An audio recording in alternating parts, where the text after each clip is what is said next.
Okay, hey y'all, welcome back to another episode of the Praying Single Mom podcast. I am so excited. We are sitting down with the one and only Laurie Gerber, and tonight we're going to be talking about dating after divorce. Now, you guys may be wondering, some of you may know, who is Laurie? Laurie is one of the most engaging as well as effective life coaches and presenters in the country. After holding several positions at Handel Group over the last 18 years, including president of HG Life, Laurie is currently licensing the Handel Method and focusing on love coaching, right? When love is truly treated as a verb, world peace is possible. And she works to prove this theory every single day. She's been interviewed on countless podcasts and radio shows. She appeared on the Today Show, Dr. Phil, MTV and A and E, to name a few. She's even done TED Talks and been the resident love expert at Match, Zoosk, Jdate, and many more. She has led hundreds of events and webinars on the topic of love and dating. So feel free to just tune in, dive in on tonight. She's overqualified, and I'm pretty sure she has so many different gems to share with us on tonight as we talk about dating after divorce. So welcome on, Laurie. It's so good to have you. Thank you. That was so nice to hear my bio. I haven't actually heard my bio in a while. That's great.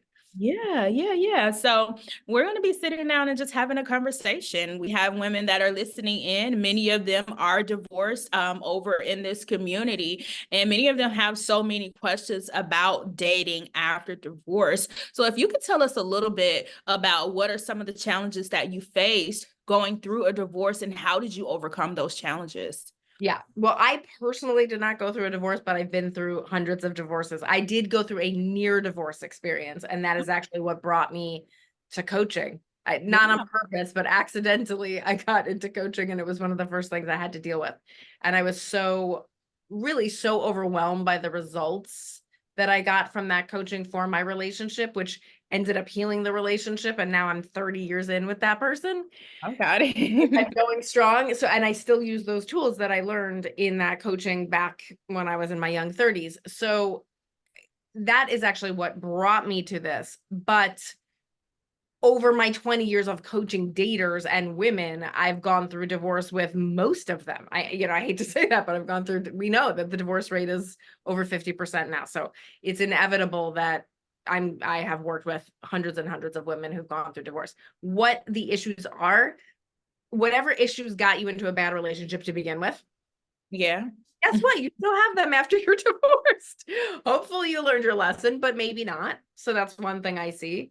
The second thing is that you need to detox from a divorce. I actually do something called a divorce detoxification program, because it's not like just because the lawyer said it was done or you got a new piece of paper that you feel detoxed, similar to any kind of detox. And the third thing is, if you haven't been out dating in a while, things have really changed. I don't know if you've noticed, but most women, if you've been married, I don't know, anywhere more than 10 or 15 years or off the dating scene for 10 or 15 years, things have really, really changed in a lot of ways. So you are understandably overwhelmed, possibly discouraged, possibly disappointed if you've been out on the sites. And there's just a lot of new things to learn. Yeah, for sure. And so what I'm hearing is that the things that led you to the divorce. So can we talk a little bit about that? Yeah. Yeah. Well, not you in particular, but Yeah. the women that you work with, I you have know, tons to say. what are some of the things I, that you see, like the most common things that right. leads to divorce today? Because the divorce rate is extremely high to the point where many people are afraid to almost get married again. For sure, for sure. And you know what? You don't have to. but I understand the fear. I mean, I think the most obvious answer is that we are not taught how to communicate. We are true. I call it love as a verb. Remember, I said that like love is a verb in the bio. Love as a verb means I care about your experience as much as I care about my own. Mm, That's love as a verb. Love as a verb is not I care about your experience to the exclusion of my own. That's codependence. yeah. Not I care about my experience to the exclusion of your experience. That's narcissism. right? Mm. We have this whole range of ways we relate to each other, and no one is teaching us or modeling that middle place where I care about your experience and my own at the same time, and we negotiate it back and forth with communication tools. So a lot of couples give up because they have 3 or 5 different things they can't resolve, and they don't have the tools to resolve them. That's the good news, right? The bad news is we're still upset about our fathers, Yeah. or an abuse we had, right? Like that's the harder, even the harder stuff, because that means we don't just have to learn new tools and techniques. We also have to go back and do that work. Yeah, yeah. I would have to agree with that 100%. 100%. And I'm sure, once you hear the type of things that they've dealt with, the traumas that they have to work through, I'm pretty sure this is the thing that leads to the detox after divorce. Right? Can we talk a little bit about that for the moms who are listening in? They're probably like, what is that detox after divorce? And, what does that look like? Yeah. So again, just like detoxing from anything, it doesn't feel good when it's happening. But the reason you would detox from a drug or from sugar or even from, social media, if you consume too much of it, is because you have a vision of something you want. You want your last greatest love. You want your healthy, happy ever after, right? And so that vision or that dream starts to really talk to you, and you go, maybe it's not worth it. Maybe I'm addicted to this other way of being and this other set of feelings and this, or maybe even this person or this memory, and I need to break the addiction. And so it's very much like breaking addiction. And here's what we know about breaking addiction: one day at a time. It's one day at a time, and it sucks at the beginning. And it really does not feel good when you are breaking a bad habit at first, because you think that bad habit is good for you on some level. Right. You're like, they love me like no one else, or they, but we have kids together, whatever it is. So it is very hard. So what does a detox look like? It looks like no communication, unless you're co-parenting, in which case it looks like very limited, very logistical communication, very strong boundaries. It looks like monitoring your inner dialogue, and almost like in AA, having a sponsor, right? If you are about to drink, you got to call your sponsor. If you are having thoughts, you got to journal them. You can't be subject to the terrorism in your own mind. Yeah. It means extreme self-care. If you've been meaning to eat better, drink better, get more sleep, exercise, whatever you've been meaning to do your hair, any of that stuff, it's an emergency now. It's an Yeah. emergency. It means get your group around you, get your support team around you, get your girlfriends around you. You must be preoccupied. You must have activities. You must have people pep talking you. You must have distractions, because you're going to want to go back. And it also means removing triggers, which is going to be really hard. If it's his birthday, you need plans. If his stuff is still in your house, you need it out. If there are pictures of him still around, you need them just in your kid's room in a drawer. Whatever. You need the triggers removed, and then you need all that support around you. And then you need to know it's going to take some time of feeling and dealing and writing and processing and therapy or coaching, until one day you really will go, oh, I feel better. Yeah. Yeah, that sounds like an actual detox, and it does not feel good. I know from experience the no contact method is hard to begin with, but it works. Anything that is a detox, we're detoxing our mind. It sounds a lot like behavior therapy as well, but you're retraining your mind. Like you said, dealing with those triggers, what triggers you. You even talked about birth dates. I'm pretty sure you would have to unfollow the person. And I'm pretty sure it's hard for some of the moms who have children. Yeah. However, it's not impossible, because I've been there as well. And what is the success rate of this detox after divorce, like from what you've seen? It depends. Well, first of all, a lot of women don't do it. So if you don't do it, it is not successful. A lot of people, again, just like any addiction, you do it, you relapse, you do it, you relapse. So I would say it's actually very unlikely to succeed unless you have a serious dream, a serious commitment, and a bunch of people around you who don't want to let you fail. And again, it's one of the main reasons people hire me. They hire me to help them leave, and then they hire me to help them detox, because it does really help. Just like in AA, to have a sponsor, it really helps to have someone seeing that vision, reminding you of that vision, and keeping you safe. It doesn't have to be a paid someone. It can be a friend, right? It doesn't have to be a paid someone, but obviously it really works to pay someone because then you really want to get your money's worth and you want to do your detox. So I think it really depends what you put in to answer that question. Yeah, I get that. And I get that. And so that would lead me to my question. There's not, like you said, there's no real set timeline. That timeline sounds like it depends on the person. So I've heard such a range. And again, there are things you can do to catalyze it, like getting into the world, doing the things that make you feel good. I can't even tell you, drinking 8 glasses of water and exercising and meditating or praying. It really is like night and day for your longevity and for your detox. It's really, you can do a lot to make that difference. And telling people and talking about it and gathering your group to support. Huge, what's the word? Game changers. That's what they say. Huge game changers when it comes to being successful and speedy with it. yeah, we don't realize how much accountability, because it sounds like accountability, having that group, that the group of people around you that's going to hold you accountable, like you said, like an AA group. If you feel like going out or going back, hey, I'm thinking about calling this person, I'm thinking about texting them. It's hard. Accountability is so key. It's so important. What are some of the other things that you would like to share with the moms as it relates to dating after divorce? I think moms are generally very conflicted between, am I caring well enough for my child if I move on and go find someone else? Moms are right also in the middle of whatever went down with the other parent and the child or the children. So oftentimes the kids are going through some sort of trauma and healing of their own, and the mom really feels allegiant to the children, right? Really feels like she needs to be there to help them through their process. And then she really puts herself in a back seat. It's rather tragic. I mean, I'm finding women who wait 2 to 20 years before they want to get back out and look at love, because they're so concerned that they need to be there for their kid, and they need to also just not upset their kid. And I have a few things to say about that. One is, your kid needs to see you happy, and that's the most important thing for your kid to see. It really is more important than any amount of time you spend or specific conversation that you have with your child. If they see you happy, they will believe it's possible and they will emulate it. Just like if they see you sad, they'll think that's what's possible and they'll emulate that.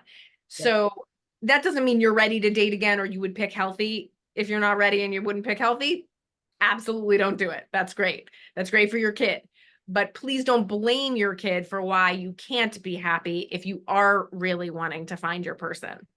Because your kid will be happy if 2 conditions are present. Your kid will be happy for you if 2 conditions are present. Number 1, you are happy and safe with the person. And number 2, they're not sacrificing your love and attention or competing with the person. If those 2 conditions are present, your child is going to be happy to see you happy and actually relieved, because in a lot of cases, the kid thinks they need to make up for the parent that's not there. And that is tragic. My goodness. Listen, I can attest to that. I went through 2 divorces and I've seen my children. They can tell when I'm sad. If I'm sad, they're wanting to make me happy. However, dating and just being happy, they're seeing that, that does wonders for your children, especially if you're with the right person. They can witness that. So moms, if you're listening, you don't have to, I've seen this in my community where women are like, I have children, I have to be a mom, I'll date, when they're out the house. I don't want to go through that again. I don't want to put them through that again. But you have to think about what you're putting them through, them not seeing you happy, because deep down you want to be happy. And that is so important. Yeah. I will say this though, you do not need to introduce your kid to the person you're dating for a really long time. So even though I think it's healthy for you and I think it's healthy for your kid to see you move on and find something great, they do not need to go on that roller coaster of the first 7 months of dating with you. They don't. Oh, that's If you don't have the ability to get out of the house and get a babysitter, or to have someone watch your kids, or to, maybe you trade back and forth weeks and you have your real free time, you really do need to date on your free time, not on your kids' time. And they don't need to go through it with you, because it is destabilizing, and they will like a person who's great and they will get attached, especially if they're young. Once they're over 14, 15, you have a lot more leeway. But if they're under 14, 15, they're going to get attached to someone you really like and they might not last. Yeah. So I would wait. I would stall as much as possible. Stall on even, you can tell them you're dating and get their blessing, but after that I would keep it on the DL until you're really sure. You're really, really sure that that person's going to value add to the kid's life and that they think your kid is a value add to their life. Yes. That's the parameters before you take your kid through another relationship and possible breakup. I think that's excellent, honestly. 7 months, at least 7 months, you know. Not only do your kids need to see that this is a person of value, like you said, it's important that the person that you're dating, how they perceive your children is so important. And I think as women too, we introduce too fast. We introduce too fast. More convenient. I mean, I Yeah. understand why we do it, right? You want to have a sleepover, you want help with breakfast. Like there's good reason. Mm-hmm. But What about with family members? Would you say the same before you're introduced? no, I wouldn't. I would say family members are great, especially sisters and brothers who will give them a hard time and really vet them for you. Okay. Yeah, I'm fine with that. I think it's great actually, because it is hard to be objective. And the more opinions you have of people you trust around you, and the more they can see who you really are, the more you'll know if it's a match or not. So I think having siblings meet is great. Friends meet is great. Parents, depends on your parents, but could be great. Right. I would definitely start with all those before I bring in the kids. Because again, this person's got to be a keeper before you. Again, if your kid's 15, 16 and dating themselves, a bunch of people, then whatever, they can get it. You're just dating, right? If you don't need, nobody's coming home as their new dad. But if they're little, it's impossible for them not to see that as a potential. Yeah, yeah. You know, I agree. I agree with that. How are you able to identify when your clients are, you know, when they are ready to date again? And I know we talked about the detox after divorce. Is there a period of healing where you just really have to see that they're really good? Like, is there a number of months, you know, it's great. how, yeah. I actually have a quiz on my website, which is lauriegerber.com, that has 22 or so questions about whether or not you're ready to date like you mean it. And it definitely has to do with detoxing from your divorce. There is a big piece of it that has to do with that, but there are other readiness factors that I insist upon. In fact, when most women come to me, I go, you're benched. Like you're on the bench. Being on the bench is great. You watch the game, you learn the game, you see how it goes. It's awesome, right? I have a group coaching program where I've got my bench, my 1/3 bench ladies, my 1/3 newly out there hunting, and my 1/3 in early relationships sorting out communication. And all three, they can change places, right? Because things happen and they cross pollinate each other. And then when you're really then when you see what it is, you're more ready. You're more clear that you are ready. Yeah. A couple of elements of readiness besides the divorce detox are you really understand your patterns from your relationship history and you understand your baggage from your childhood. I'm sorry, I know it's like such a cliche and it sounds so big, but you don't get to skip it. If you don't do it for yourself, you will do it in the relationship and possibly have a very hard time in the relationship. I recommend you bench yourself, you do your work, and you come out so renewed and so vital and so in your femininity and in your heart that it is so much easier to find that person. You don't have to go through those rounds of disappointment that people go through when they are trying to compensate for something they're still upset about from the past.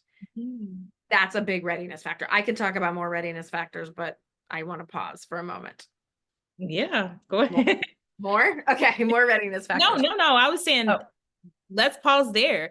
okay. First of all, that's a big one. And even when you were talking about understanding your patterns, I heard ouch, because it's like, oh, I got to understand my patterns. And especially if you feel like you were not the one that were at fault in the relationship. And even if that's the case, I'm pretty sure we can all still look back and see things that we could have done differently.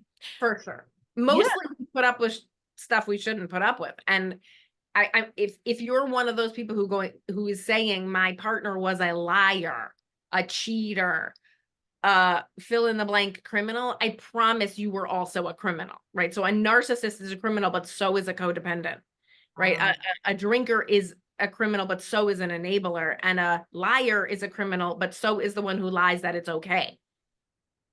Do you understand? So it's peas in a pod. You're not so innocent. And that's good news because it means you have a lot more agency than you think you do. Wow. I've never heard that before. So I'm like, oh my goodness. And even as a behavior therapist, I'm like, wow, codependent, you're not as on the innocent side as you think. Could you tap in a little bit more about that? Okay. Well, codependency is also an addiction, right? So it's got all the same features of the person who acts out. A codependent does the same, except the codependent looks nice and good, and they're not. I could sometimes think it's worse, right? At least the one who acts out gets a bad reputation. The codependent has a good reputation with themselves and with others, and usually also gets away with spending, eating, drugging, napping, television, something, is getting away with some other good little lesser addiction or lesser crime than the jerk. So, you know, I mean, it's like the best thing going, being a codependent, being the one who puts up with the real bad one, except it just doesn't, it's just as bad in terms of you having your dream. And you are responsible for not using your voice and for not using your no. And if you know someone who's ever quit smoking or stopped drinking when they were pregnant or whatever, you understand that a human being can be done with something. Mm-hmm. Oh, I'm done. Like when I turned 45, I was done with high heels. I was done. I'm done. I don't do it anymore. I also got done with working in an office. Done. So you can be done dating that kind of person and you can change your type. Okay. So for y'all who are listening who know your type is not good for you and you wish you could change it, I'm here to tell you people change it. You can change it. Just like you can quit smoking or change your diet or change your hair. you can change it. Yeah. So that you can change your type is probably going to set so many women free because they're like, oh, I'm just attracted to this type of person. I'm just attracted to this type of man. But that goes along with the type of patterns. There was something unhealed in you, something unhealthy in you that attracted that unhealthy connection, that unhealthy person. Exactly. And I'm Yeah. telling you, I used to be attracted to cheese. I'm allergic to cheese. I decided to not be attracted to cheese anymore. I Yeah. told myself cheese is disgusting. Cheese is like a solidified mucus. Okay. I don't like cheese. Wow. You understand? Like, and it is the same. Oh, I don't like alcoholics. I don't like abusers. I don't like people who yell. I don't like people who don't take care of their children. I don't like liars. You can decide that and really become just like you become not attracted to friends you used to have or guys you used to think were cute that don't seem cute anymore. Look at that. You're not attracted anymore. So Yeah. it is possible to change your type. It's possible to change your type. It's possible to change your mind. It's okay to change your mind. It's okay to want different. It's okay to want better, is what I'm hearing. Yeah. Yeah. And for every scummy guy who's not done his work, right? Who wasn't raised well, who wasn't loved, who is still trying to compensate for something he didn't get, there is a guy who just wants to settle down and be loved, who just Yeah. wants their partner and just wants to stop playing the games and stop, and who wants a sure thing, who loves him and thinks he's great. And those guys exist too. And I know you don't believe they do, but they do, they do, they do. And they're very different from the other type. They're really two different types. And you can become attracted to that type, even though he's not a jerk. They are so different. And I know women are like, oh, all men are like this, and you put men in this category, but there is a man out there who has done the healing process. He's going through his healing process. He's completely different. You just got to do the work so that you can attract that person, and not only attract that person, but you are not bleeding on that person. You're not cutting that person. Right. So that's really good. Yeah. Yeah. Yeah. Yeah. And so before we go, is there anything else that you want to share with the ladies who are listening in? Yeah, I want to give a little pep talk about online dating because people have a lot of that's the other readiness factor. Like I'm like, don't go to the store unless you know what you want to buy. Yeah. Because you know what happens when you go to the store when you don't know what you want to buy. right? You waste a lot of time and energy putting a lot of stuff in your cart that either goes bad later or gets overeaten or dresses you're never going to wear. You name the analogy that works for you. Know what you want before you go to the store. And I make my clients get very crystal clear on that. Okay. I even have a free masterclass on my website that can explain how you get very clear on what you want at the store. So make your list. Okay. So number one, know what you want at the store. Number two, stop hating the dating sites. Stop putting that energy out. It hurts their feelings and then they don't work as well for you. So please pray on it. Right? Like make it your friend. Is it a perfect thing? No. Are there scammers on there? Absolutely yes. Are people lying on the sites? The majority are. Yes, all of that is true. All of your complaints are true. None of that is a reason to poo-poo it, right? You go to the store, you see 100 dresses you don't like, you pick 10 out and put them in the dressing room. You're not offended that it takes work. You're not even offended that it takes work to get the YouTube algorithm to work for you or the Instagram algorithm to work for you. It's the same on the dating sites. You have to work with the humans, right? You have to work with the humans and you have to work with the algorithm and you have to make it your job and not be offended or exhausted by the fact that it's your job. Because at the end of the day, the result that you want, happy, healthy love, your last greatest love, is worth it. It's probably worth more than money. Yeah. And you work hard for that. So please stop being offended by the work that it takes and stop being offended by the dating sites and take the chip off your shoulder and go shopping. Please see what's out there. I love it. I love it. Go shopping, ladies. Know what you want and know what you don't want. Don't be afraid. Don't be offended. And view on online dating. I love it. I love it. I'm here. Thank God. Got someone saying that. At first, I was one of those people that was against it. But I'm like, okay, yeah, it's easier. It's easier because people you get to vet out who's the one who's potentially not the right one. And I think so. I think I like it. I also just want to say being on the sites makes you more likely to meet the person in real life. So if you think it's some sort of choice, like I'm going to meet them organically or I'm going to be on the sites, it's not a choice. Being on the site says to the powers that be that you mean it, which then translates into when you're on the street, at church, with your friends, at a party, it translates. So it is fine to be on the sites and still want to meet someone organically and still fall in love organically. Yes, for sure. Like you can go shopping at the mall and you can also borrow a dress from the friend. Yeah. And you can also go shopping online. Exactly. Exactly. Exactly. And when I say borrow a dress from a friend, I don't mean borrow her man. I mean borrow someone from her community. That's what I don't. Just to be crystal clear. No, thank you so much. You shared so many gems with us and so many nuggets with us tonight. The moms, they are aware that you do offer coaching. Could you tell them a little bit about your coaching program and if they are interested, how could they connect with you? Yeah, awesome. LaurieGerber.com, Laurie Gerber, just like the baby food company.com. When you go there, you will find free things like a masterclass, like the quiz. I think everyone should take the quiz. Write me, tell me what your score was. I want to know. That's the first easiest thing to do. You can also sign up if you're interested in private coaching or group coaching. There are free consultations available through the website.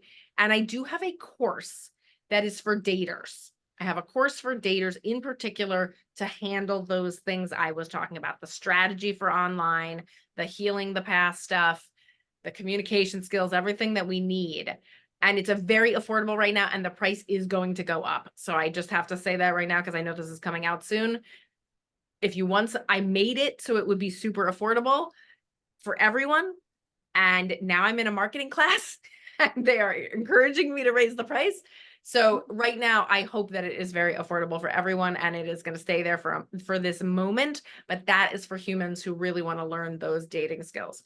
And that's there's some group coaching, there's some private coaching in it, but it's mostly an online digital course for dating skills. So all of that is on the website, LaurieGerber.com. Awesome, awesome, awesome. It's been amazing having you on. I'm pretty sure there's so many moms that are listening in that were blessed by this episode. Any last thing that you would like to leave with the moms? Any words of encouragement that you would like to leave with the women that are listening in? Yeah. I'm going to reiterate, your children want to see you happy. Number one, it's the most important thing is they have a model of that. So, and all the work you do for yourself, you do for them. You literally take it off their plate. And then second is that it's never too late. So don't give up. Please, whatever you're thinking is the reason you can't have it, it's not really the reason you can't have it. You might be scared, you might be avoiding some work you have to do, but it is not true that it's not possible for you. Okay, Yeah. so please don't believe that.